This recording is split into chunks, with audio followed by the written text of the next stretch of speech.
Bien, je vais essayer, en l'espace de quelques minutes, de faire un exercice impossible, c'est-à-dire d'essayer d'expliquer la relation intellectuelle et même politique qui s'est nouée entre une figure historique majeure qui est De Gaulle, un homme qui s'est inscrit dans l'action, et un philosophe, un intellectuel qui a été sans doute sur ce plan une des personnalités majeures de la première moitié du XXe siècle, Henri Bergson. Bergson et De Gaulle, c'est quelque chose d'assez étonnant en soi, mais on sait par des sources et surtout par De Gaulle lui-même, et on sait par la pensée et l'action de Gaulle qu'il était profondément influencé par Bergson. Alors je crois que la première chose qu'il faut rappeler à propos d'Henri Bergson, dont la vie s'étend, je dirais que c'est un philosophe qui s'étend sur 2 siècles. Il est né en 1859, il a publié ses premiers écrits majeurs à la fin du 19e, il est mort en 1941, donc il est à cheval sur ces 2 siècles chargés d'histoire.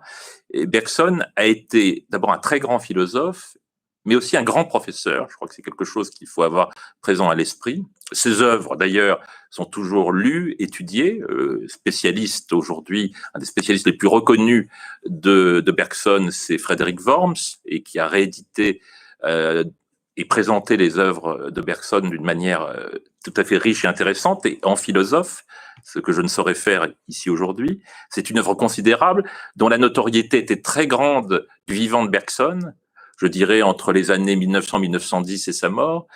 une notoriété internationale. J'ai ici une conférence qui était prononcée à Oxford en 1911, qui s'appelle « La perception du changement », et qui est une conférence typique de l'esprit de Bergson, c'est-à-dire à la fois avec une grande richesse intellectuelle et une grande capacité pédagogique. Il a donc exercé une grande influence intellectuelle, et c'est un grand professeur, je le disais. Il a enseigné à l'École normale supérieure, il a enseigné au Collège de France, ce qui lui a permis d'avoir un public finalement assez large, à la fois des étudiants de haut niveau, des intellectuels, toute une génération de normaliens qui est passée entre ses mains, de cagneux, mais aussi un public plus large qui était celui du Collège de France. Et on sait que Bergson, en particulier, avait un public très, très important, très divers, et qu'il avait une sorte de succès même mondain, très étonnant pour un intellectuel de ce niveau. Donc il faut avoir présent à l'esprit cette idée que Bergson est dans le paysage intellectuel français de manière majeure, un paysage où il est d'ailleurs très controversé, et qu'il a toujours montré une certaine capacité à s'adresser à un public plus large, notamment à partir de la Première Guerre mondiale et à partir du moment où il a voulu aussi manifester, à travers sa pensée aussi, des idées qui étaient assez patriotiques. Alors Bergson a eu des disciples, il était très critiqué dans l'université, je le disais, mais il a eu des disciples importants qui eux-mêmes ont exercé une grande influence intellectuelle sur De Gaulle, en particulier Charles Péguy, qui était à la fois un disciple et un ami de Bergson, puisque lorsque Péguy est parti se battre en 1914, il devait être tué d'ailleurs au tout début de la guerre de 14, Bergson lui écrit une lettre très émouvante pour lui dire que s'il lui arrivait quelque chose, s'il mourait, eh bien sa femme et lui, Bergson, s'occuperaient de ses enfants. C'est assez émouvant, et ça montre que Bergson était plus qu'une figure intellectuelle, c'était aussi une personnalité très attachante que De Gaulle a rencontrée, lui, dans les années 20 et à 30, certainement à travers le cercle du colonel Mayer, qui était cet intellectuel et penseur militaire un peu hors norme, qui a exercé une très grande influence sur la pensée de Gaulle. Alors, je crois qu'il faut distinguer, quand on parle de Bergson, à la fois la pensée de Bergson et ce qu'on appelle le bergsonisme. Je ne me lancerai pas encore une fois dans une analyse détaillée et subtile de la pensée de Bergson, qui est d'une grande richesse, mais plutôt dans ce que des hommes comme De Gaulle ont pu extraire et retenir de cette pensée. Parce que c'est une pensée qui a fasciné toute une génération, parce que c'est une pensée qui stimule l'idée d'action et qui, d'une certaine manière, permet de refouler l'idée du renoncement. Quand les œuvres de Bergson commencent à se diffuser et à exercer leur influence, donc juste avant la guerre de 14, c'est la génération d'Agathon, cette enquête qui avait été conduite auprès de toute la jeunesse française, de la génération de Gaulle, celle qui était née en 1890, et qui était celle qui se préparait d'une certaine manière à la grande épreuve de la guerre. Et la pensée de Bergson a commencé à être connue à cette époque. Et l'idée qui commence à frapper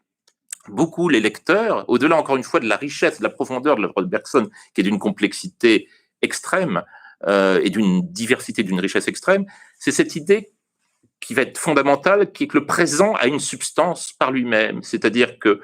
pour essayer, c'est extraordinairement simplificateur, mais c'est quand même une idée qui ressort de la pensée bergsonienne et qui était saisie par ses contemporains. C'est l'idée que le temps ne se découpe pas. Il n'y a pas le passé, le présent et l'avenir. Et le présent serait, comme beaucoup de gens l'imaginent, quelque chose qui serait suspendu, comme ça, un moment, sans lien avec ce qui précède et ce qui suit.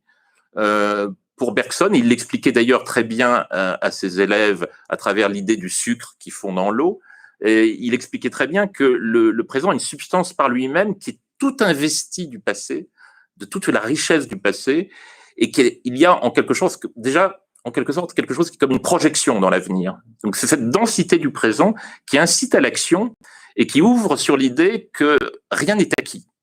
que le futur n'est pas écrit, qu'il n'y a pas de sens de l'histoire, et que l'énergie et l'action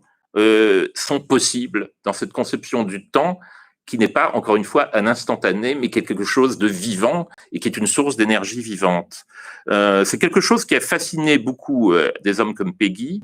qui disaient, je crois, le présent n'est pas inerte, disait Péguy en parlant de Bergson, il n'est pas la dernière ligne inscrite, il est le premier point non encore engagé. Et on voit déjà comment cette idée a pu séduire des hommes comme De Gaulle, qui sont des hommes épris d'histoire, pénétrés de l'idée que l'histoire est une série de tragédies, que le destin des peuples est quelque chose de profondément fragile. C'est une génération qui a été marquée par la défaite de 70. Ils ont vécu dans ce souvenir. Nous sommes un peuple de vaincus, disait Péguy, mais pas pour se résigner, pour se dire que la France n'était pas dans un déclin durable, qu'il fallait se ressaisir. Et Bergson, cette pensée de Bergson, même simplifiée, même à travers des expressions un peu fulgurantes que lui-même était capable de polir à l'intention de son public, de ses élèves ou de ses auditeurs du Collège de France, eh bien, je crois que c'est une rencontre qui était très importante et auprès de tout le monde. J'ai noté un contemporain, quelqu'un qui écrit à la même époque que De Gaulle, dans l'entre-deux-guerres, l'écrivain communiste Jean-Richard Bloch, qui écrit à Bergson pour lui dire son admiration, ils se connaissent, et il lui dit il y a quelque chose que vous avez écrit et qui est fondamental. Être ne consiste pas seulement à exister, mais à manifester son existence. C'est une incitation à l'action, et je crois que c'est vraiment très important de le comprendre pour saisir l'influence tout à fait extraordinaire et hors norme pour un philosophe que Bergson a pu avoir sur cette génération. Alors De Gaulle, c'est quelqu'un qui est tout prêt à subir cette influence, parce que De Gaulle, il ne faut pas l'oublier, c'est un intellectuel. C'est un homme qui lit beaucoup dès ses plus jeunes années et qui va mettre aussi à profit la période de captivité qu'il va subir assez longue pendant la Première Guerre mondiale pour lire, pour s'imprégner et pour forger ce qui va être à la fois une pensée militaire et une pensée politique. Je crois que c'est Maurice Druon qui a dit un jour que les plus grands actes historiques de Gaulle étaient d'abord des textes. Et il est saisissant de voir à quel point De Gaulle a su s'emparer d'auteurs comme Bergson pour forger une pensée qui va bien au-delà de la pensée militaire qui sera la première manifestation de sa créativité intellectuelle. De Gaulle n'était pas un homme qui aimait tellement les romans. On sait que par des notations qu'il avait lu Le Rouge et le Noir et qu'il trouvait que ce personnage de Julien Sorel était un peu agaçant avec ses tourments intérieurs et ses hésitations. C'était un homme qui aimait beaucoup la philo, les essais, la philosophie, et il était vraiment destiné à rencontrer la pensée de Bergson, qu'il a rencontré, comme je le disais tout à l'heure, à la fois directement et à travers le filtre de l'œuvre de Péguy, qui a été sans doute, de l'aveu même de Gaulle lui-même, quelque chose, un auteur qui l'a profondément influencé. Et ça, on va le voir assez vite dans l'œuvre de Gaulle, et d'abord dans Le Fil de l'épée, qui paraît en 1932. Ça, c'est l'édition originale du Fil de l'épée. C'est un livre qui a pris au fil des années une importance considérable, qui était réédité d'ailleurs dans les années récentes avec une présentation d'Hervé Guémard, et qui est un livre où l'influence de Bergson est non seulement perceptible, mais elle est physiquement notée, puisque De Gaulle le cite. De Gaulle n'est pas quelqu'un qui cite toujours beaucoup les auteurs. Et là, il cite Bergson, et il écrit d'ailleurs dans Le Fil de l'épée, Bergson nous peint en même temps qu'il l'analyse le malaise de l'intelligence lorsqu'elle prend contact avec la réalité mouvante. nous sentons bien qu'aucune des catégories de notre pensée ne s'applique exactement aux choses de la vie. En vain, nous poussons le vivant dans tel ou tel de nos cadres. Tous les cadres craquent. Ils sont trop étroits, trop rigides, surtout pour ce que nous voudrions y mettre. Notre raisonnement si sûr de lui, quand il circule à travers les choses inertes, se sent mal à l'aise sur ce nouveau terrain. Et on voit que ce qui retient l'idée de Gaulle, c'est cette idée fondamentale qui est chez Bergson, c'est qu'il y a dans la capacité d'agir, dans la conception de l'intelligence, il y a l'intelligence à proprement parler, qui s'applique plutôt à la matière inerte et qui est une compréhension des choses presque mécanique. Et puis il y a l'intuition, qui est cette qualité qui permet de saisir justement ce qui fait la densité du présent. L'intelligence, c'est une capacité de raisonner sur les choses, mais plutôt comme si elles étaient offertes, posées, comme une réalité offerte de manière presque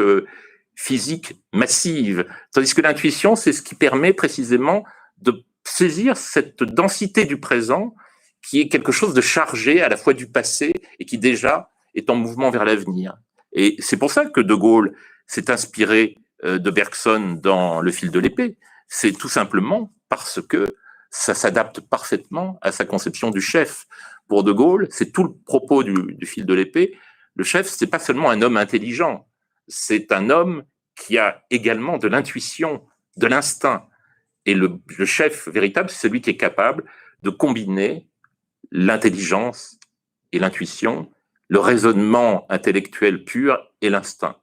Et c'est pourquoi il est si difficile de former des élites et de faire surgir des chefs. Ça a été un peu le projet de Gaulle avec l'ENA en 1945. C'est un projet presque bergsonien. Au lendemain de la guerre de 14, Bergson a écrit sur le recrutement des élites. C'était quelque chose qui intéressait énormément. Donc on voit qu'une des premières idées qui a beaucoup marqué De Gaulle, c'est cette idée de l'alliance de l'intuition et de l'intelligence qu'il a tirée de l'œuvre de Bergson, au point d'ailleurs, c'était noté par beaucoup de spécialistes de De Gaulle qui ont évoqué ce lien entre Bergson et De Gaulle. De Gaulle, quelquefois, malmène un peu les citations de Bergson, il les tire un petit peu vers sa propre pensée, il les adapte, mais en même temps, il y a véritablement une parenté psychologique qui est presque physiologique entre la pensée de Bergson et De Gaulle, qu'on voit dans, par exemple, cette phrase des deux sources de la morale et de la religion, qui est un des ouvrages fondamentaux de Bergson. Nous ne croyons pas à la fatalité en histoire. C'est Bergson qui l'écrit. Nous ne croyons pas à la fatalité en histoire. Il n'y a pas d'obstacle que des volontés suffisamment tendues ne puissent briser si elles s'y prennent à temps. C'est-à-dire que Bergson décrit à l'avance ce qu'avait la mécanique du 18 juin 40. Et De Gaulle, lorsqu'il a rencontré dans les années 60 un journaliste américain très connu qui s'appelait Cyrus Schlossberger, il lui rappelle cette idée bergsonienne et de la combinaison de l'intellect et de l'instinct, de l'intelligence et de l'impulsion. Et il dit, c'est Bergson qui m'a fait me souvenir de cela. C'est lui qui m'a conduit jusqu'ici durant toute ma vie. Donc c'est une influence à la fois assumée et dont je crois cette idée de cette combinaison qui fait l'homme d'action, c'est quelque chose de fondamental. Ça, c'est le premier point, je pense,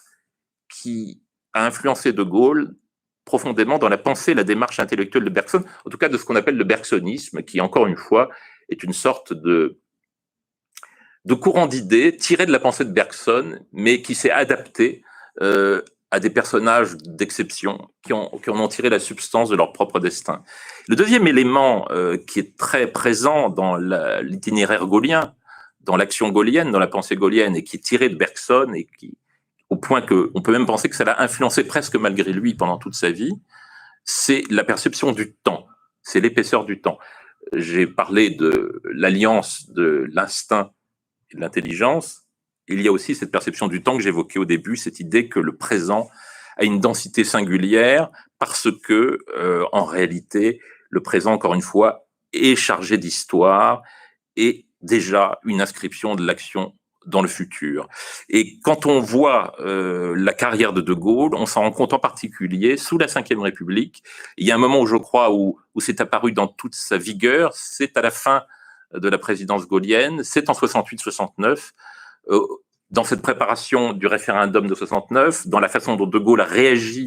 aux événements de 68,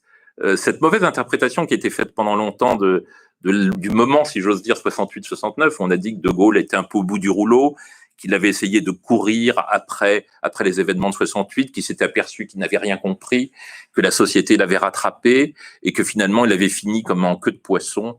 son deuxième mandat par une sorte d'échec symbolisé par le référendum de 69 sur en plus des questions posées aux Français qui étaient incompréhensibles et très techniques, qui étaient la réforme du Sénat, qui était en réalité sa quasi-disparition politique, et puis la création des régions. Et en réalité, quand on analyse de près ce qu'a voulu faire De Gaulle, on voit qu'on est en pleine politique bergsonienne.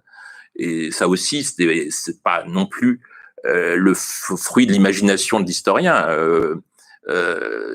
C'est dans ses mémoires que Bernard Tricot, qui était secrétaire général de l'Élysée, dit au moment où De Gaulle, au début des événements de mai 68, décide de maintenir son voyage en Roumanie, alors que la situation se dégrade, c'est pas seulement parce qu'il sait qu'il a un Premier ministre, Georges Pompidou, qui va gérer la situation, c'est parce que De Gaulle dit lui-même à Tricot, il faut que je garde une certaine distance parce que ce qui est en train de se passer, c'est pas seulement des événements qui se passent dans la rue, c'est quelque chose qui est plus profond, qui vient du passé, qui est une sorte de crise profonde, et j'ai besoin, en réalité, de m'éloigner un peu pour prendre l'altitude nécessaire pour comprendre ce qui se passe là dans le présent, quelle est la dimension exacte de ce présent silence qui est en train de se reproduire. Et c'est Tricot lui-même qui dit, ça c'est le côté bergsonien du général. On voit tout de même que ces gens, aussi bien De Gaulle que ceux qui travaillaient avec lui, n'étaient pas faits de n'importe quel bois. Et effectivement, c'est cela que De Gaulle va montrer à travers son dernier projet, c'est qu'il réalise, c'est un homme qui a le sens de l'histoire, mais l'histoire pour lui n'est pas une matière morte. C'est, je crois, Péguy aussi qui disait que les gens qui n'aimaient pas Bergson étaient des marchands, des politiciens en particulier, ou les sorbonnards que n'aimait pas Péguy étaient des marchands de durée morte, qui croyaient que le passé c'était quelque chose de mort et de disparu, alors que pour De Gaulle, en réalité, ce qui se passe en 68, c'est une crise de civilisation, mais ça nous paraît un lieu commun aujourd'hui, mais en réalité,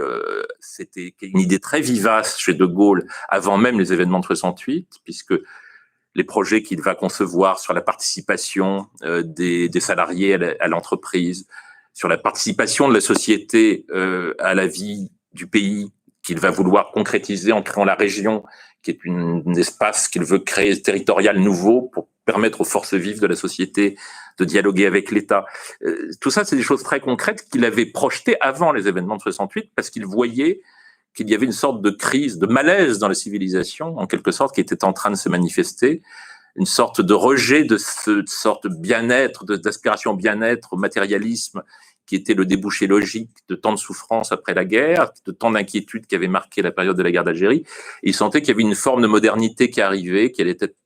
un peu impitoyable, qui allait amener à une remise en cause du statut, finalement, du travailleur, du salarié, qu'il allait y avoir une crise de civilisation profonde, donc il fallait le préparer. Et ça, c'est très bergsonien comme approche, c'est l'idée que les choses ne sont pas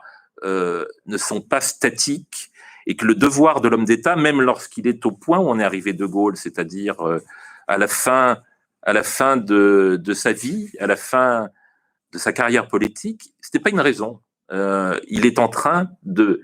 fabriquer du futur parce que il voit le présent dans sa densité, dans son épaisseur, comme quelque chose qui est à la fois du passé qui consume le présent, comme disait Brodel, et quelque chose qui est déjà un mouvement qui s'inscrit dans l'avenir. Et donc le rôle du politique, c'est de construire l'avenir dans le présent, même s'il a peu de temps, même s'il doit aller vite, même s'il manque de temps. C'est ce qui a toujours obsédé De Gaulle, ce manque de temps. Il y a un texte que De Gaulle avait certainement lu et qui illustre, de Bergson, et qui illustre, je trouve, très bien cette approche du De Gaulle de la fin. C'est justement ce que Bergson avait dit dans cette conférence d'Oxford en 1911. La réalité n'apparaît plus alors à l'état statique dans sa manière d'être, elle s'affirme dynamiquement dans la continuité et la variabilité de sa tendance. Ce qu'il y avait d'immobile et de glacé dans notre perception se réchauffe, se liquéfie, se met en mouvement. Tout s'anime autour de nous, tout se revifie en nous, un grand élan emporte les êtres et les choses. Plus, en effet, nous nous habituons à penser, à percevoir toutes choses dans leur durée profonde, plus nous nous enfonçons dans la durée réelle. Et de manière extrêmement plus triviale, De Gaulle lorsqu'il perd le référendum d'avril 69, parce qu'il est bien évident que tout ce décor bergsonien, comment les Français de l'époque pouvaient en percevoir toute la densité à travers ces questions posées sur la création des régions qui paraissaient très technocratiques ou sur la liquidation politique du Sénat qui paraissait très politique. Comment l'aurait-il pu, puisque même les proches de Gaulle, son Premier ministre, Couve de Murville, le secrétaire général de l'Élysée, malgré tout Bernard Tricot, qui, je crois, dans cette pièce même, à l'époque, 2 ans après la mort de Gaulle, se sont réunis avec des universitaires pour réfléchir sur le sens du référendum de 69. Ils étaient incapables de dire exactement ce que De Gaulle avait en tête. Il le reconnaissait avec une humilité très remarquable, mais il disait en même temps que ce n'était pas un référendum suicide. Il avait un grand projet. Et ce grand projet de Gaulle, c'était de préparer ce futur dont il sentait finalement les dangers, cette idée que de nouvelles formes d'aliénation pour l'individu pouvaient surgir du progrès, qui était un faux ami en quelque sorte, ce progrès, et que des temps de crise arriveraient et qu'il fallait s'y préparer. Et bien de cela, De Gaulle avait eu l'intuition, et non seulement l'intelligence, il en avait eu l'intuition très bergsonienne, et comme Bergson le recommandait lui-même dans ses expressions les plus grand public, si j'ose dire, comme celles que j'ai pu citer tout à l'heure, De Gaulle n'en tirait pas jusqu'à son dernier souffle de la peur, de la paralysie, mais une sorte d'élan vers l'action qui l'a animé jusqu'à son dernier souffle. Et il a dit, je crois, à Michel Debré, quand il a perdu le référendum, avant de partir en Irlande, quelques jours après le référendum, alors qu'il allait se retirer à Colombey pour y mourir un an et demi plus tard, il a dit à Debré, bon, bien sûr, tout cela est triste, je suis triste. Il est probable que nous allons connaître pendant un certain temps des périodes, des phases peut-être un peu médiocres, mais ce que nous avons lancé, les questions que nous avons posées, il en sortira quelque chose de bien le moment venu, parce que les questions que j'ai posées, ces questions se poseront un jour. La question de la place de celui qui travaille dans la civilisation moderne, en France, plus précisément, la question de la place du citoyen et de son rapport avec l'État, la façon dont on peut associer la société au gouvernement d'une démocratie sans pour autant remettre en cause le principe d'autorité, d'efficacité qui pour De Gaulle était les conditions même de la démocratie. Toutes ces questions, le malaise devant le progrès matériel et l'idée que le travail, c'est pas seulement apporter du bien-être, c'est aussi une question de dignité et de civilisation. Toutes ces questions nous reviennent, si j'ose dire, dans la figure aujourd'hui. Et tout ça, c'est parce que De Gaulle, si je puis dire, a été un personnage bergsonien jusqu'au bout, fait d'intelligence, de culture, de courage et d'intuition. C'était, en quelque sorte, un témoignage vivant de l'énergie bergsonienne.